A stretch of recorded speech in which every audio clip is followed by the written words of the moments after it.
El presidente Gustavo Petro aseguró que la denominada paz total resultó más difícil de lo que él imaginaba y volvió a calificar de traquetos y viejos a algunos sectores de la guerrilla. Pasar de la violencia a la paz. Más difícil de lo que imaginaba. Así definió el presidente Gustavo Petro la paz total. El mandatario lanzó duras pullas a los jefes guerrilleros con los que negocia el gobierno. Un proceso más complejo del que creíamos. Viejos guerrilleros curtidos en la lucha armada insurgente hoy se transforman en traquetos. Traquetos se transforman en intentos de insurgentes. Y puso sobre la mesa la necesidad de territorializar la paz. Resulta que cada vez estoy más convencido que para que sea eficaz tiene que territorializarse. O sea, ¿cómo en una región se puede transitar de una economía ilícita a una lícita? De otro lado, se refirió a la situación de los embalses. Aseguró que la recuperación de los últimos días le permitirá a Colombia reactivar la venta de energía a Ecuador. Ya estamos pensando exportarle energía a Ecuador. Está en la olla en este momento, vamos a ver. Las declaraciones del mandatario se dieron durante el Congreso Nacional de Concejales que se llevó a cabo en Bogotá, al que por primera vez en 10 años asistió un presidente. La bancada del Pacto Histórico aseguró que el mensaje luego del cónclave de este fin de semana por parte del Gobierno Nacional es continuar con el trámite de las reformas sociales, con lo cual deben trabajar duro porque restan menos de 2 meses del periodo legislativo. Tras la reunión de los ministros y congresistas con el presidente de la República, Gustavo Petro, los parlamentarios dicen que no se dejará atrás ninguna reforma.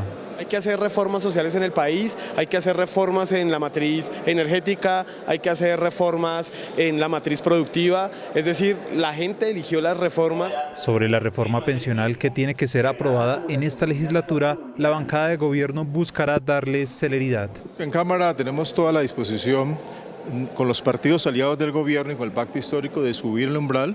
Después tendrá que ir a conciliarse con el Senado de la República para ver cuál es lo que más le conviene a los colombianos. El gobierno también anunció que radicaría una nueva reforma a la salud, a pesar del hundimiento de la iniciativa en el Senado. Es un compromiso que tenemos.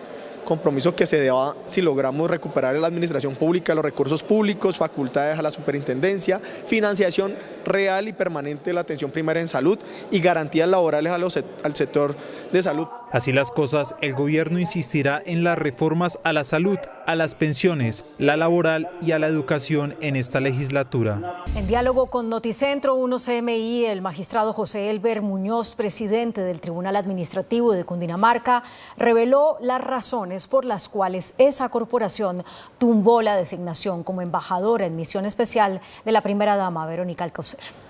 Desde el Tribunal Administrativo de Cundinamarca se explicó el por qué se anuló el nombramiento como embajadora en misión especial a la primera dama, esposa del presidente Gustavo Petro, Verónica Alcocer. El artículo 126 de la Constitución Política establece unas prohibiciones y unas inhabilidades específicamente del presidente de la República, que es el primer servidor público, para efectos de que no puede nombrar, ¿cierto?, a su cónyuge, a su compañera permanente en funciones que tengan que ver con el Estado. La restricción aplicaría a todas las primeras damas. Alcocer representó al país en visita al Vaticano. Lo que tiene que ver con el nombramiento del 13 y 14 es nulo, o sea, fue ilegal. Y hacia el futuro, digamos, el precedente judicial lo que establece es que precisamente cualquier ciudadano hacia el futuro, cuando encuentre que otro presidente o este mismo presidente haga nombramientos para misiones especiales, pues también pueden acudir a la acción electoral y ejercer este control que es tan importante. El primer viaje al Vaticano, donde se encontró con el Papa la primera dama, se dio entre el 12 y el 13 de enero de 2023. Las autoridades descubrieron un millonario robo de agua que estaba realizando una empresa de jardinería en Soacha. El valor de la cantidad de líquido hurtado supera los 660 millones de pesos. Un hidrante interceptado de manera ilegal era la fuente de suministro de agua de toda una empresa de jardinería que funcionaba en el sector de Casucá, en el municipio de Soacha. Identificó a una persona que estaba manipulando un hidrante. Al indagarlo por la autorización que tenía para hacer esa manipulación, manifestó no tenerla. El fraude era cercano a los 120.000 metros cúbicos de agua, lo que significa un valor de 663 millones de pesos que no se facturaron. La empresa arriba al sitio, adelanta las respectivas revisiones y efectivamente identifica que hay una manguera que se está conectando al hidrante y que surte de agua a una fábrica aquí en el barrio de Casuca Industrial de Soacha.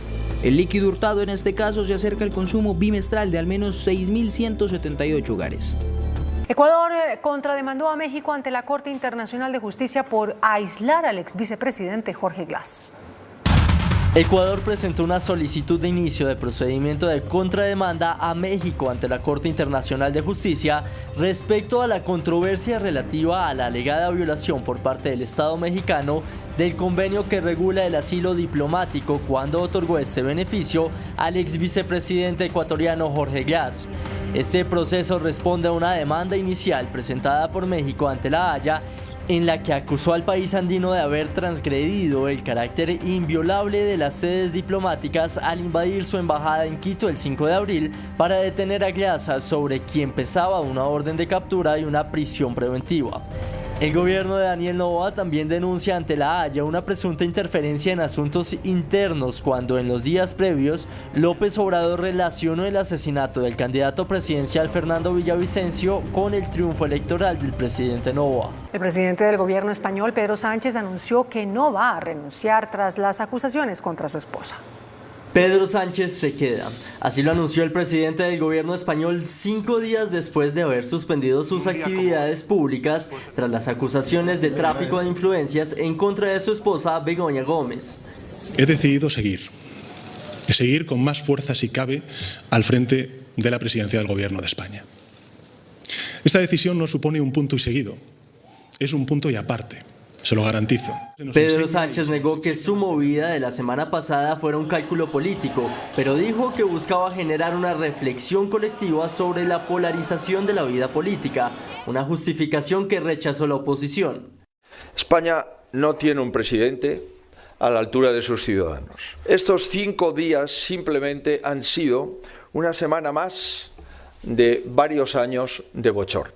Por su parte, aún existen dudas sobre el futuro de la investigación contra Begoña Gómez. La Fiscalía ha pedido el archivo de la investigación, pero el juez que lleva el caso aún no ha dado su respuesta. El expresidente uruguayo de 88 años, José Mujica, anunció que tiene cáncer de esófago.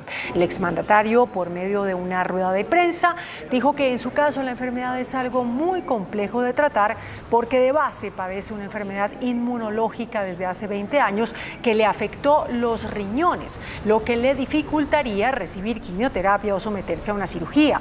Sin embargo, los médicos están evaluando de qué manera tratar su enfermedad.